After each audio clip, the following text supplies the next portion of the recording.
তো জামাই বাড়ির মধ্যে ঢুকে দেখেন শ্বশুর পায়চারি করতেছে, আর ঘরের ভিতর থেকে একটা শব্দ আসতেছে অসুস্থতা।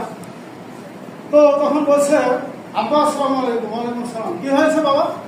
তো আব্বা ভালো আছে, নাসির ভালো। তো শব্দ কিসের আসতে আব্বা? তো বলছে, ওহো, এখন বলেন শ্বশুর কি করে বলবে যে তোমার শাশুড়ি বাচ্চার জন্য ঘরে গেছে? লজ্জার ব্যাপার। তো উনি ওইটা না বলে বলছেন যে ওহো, এই তোমার শাশুড়ি একটু ডেলিভারি রোগে ভুগছেন, তো ওই জন্য একটু ঘরের মধ্যে ডেলিভারি রোগের সংক্রান্ত ব্যাপারে একটু সমস্যা আছে। তো জামাই তখন বলছে, আব্বা কি বললেন? ওই সর্বনাশ, ডাক্তার দেখাচ্ছেন তো? হ্যাঁ, ডাক্তার তো দেখাচ্ছি। বললাম, আব্বা খবরদার খবরদার, ভালো ডাক্তার দেখান, না হলে কিন্তু সমস্যা। কি সমস্যা? বলছে, আমার আব্বা এই ডেলিভারি রোগে ভুগে 6 মাস ভুগে ভুগে মারা গেছে, আমি তাকে বাঁচাতে পারিনি।